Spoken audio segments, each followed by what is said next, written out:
ഇന്ത്യയിലെ ആദ്യത്തെ ഡിസൈനർ സൂ എന്ന ഖ്യാതിയോടെ മുഖ്യമന്ത്രി പിണറായി വിജയൻ നാടിന് സമർപ്പിച്ച പുത്തൂർ സുവോളജിക്കൽ പാർക്ക് ഉദ്ഘാടനം കഴിഞ്ഞു മാസങ്ങളായിട്ടും വിനോദസഞ്ചാരികൾക്ക് തുറന്നുകൊടുത്തിട്ടില്ല. ജില്ലയിൽ നിന്നും മറ്റ് സംസ്ഥാനങ്ങളിൽ നിന്നും അനേകം വിനോദസഞ്ചാരികളാണ് ദിവസേന വന്ന് തിരിച്ചു പോകുന്നത്. 336 ഏക്കർ വിസ്തൃതിയിൽ 370.5 കോടി രൂപ ചെലവഴിച്ച് 3 ഘട്ടമായിട്ടാണ് സുവോളജിക്കൽ പാർക്കിന്റെ നിർമ്മാണം പൂർത്തീകരിച്ചത്. പുത്തൂർ സുവോളജിക്കൽ പാർക്കിൽ ഉണ്ടായിരുന്ന 20 മാനുകളിൽ 10 മാനുകളെ പട്ടി കടിച്ചു കൊന്നു. ബാക്കിയുള്ള 10 മാനുകളും 2 പുലികളും മാത്രമാണ് കോടികൾ ചെലവാക്കി പണിത ഈ സൂവിൽ നിലവിൽ ഉള്ളത്.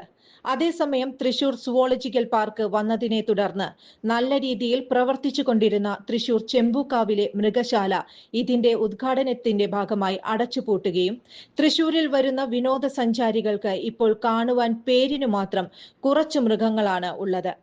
ഇപ്പോൾ തൃശൂർ ചെമ്പൂക്കാവിലെ മൃഗശാല ശോചനീയാവസ്ഥയിലും പുത്തൂർ സുവോളജിക്കൽ പാർക്കിൽ തൃശൂർ ചെമ്പൂക്കാവിലെ മൃഗശാലയിൽ നിന്നും മൃഗങ്ങളെ അങ്ങോട്ട് മാറ്റാമെന്ന് പറഞ്ഞ് ഇതുവരെ അതിന് ഒരു നടപടിയും ഉണ്ടായിട്ടില്ല.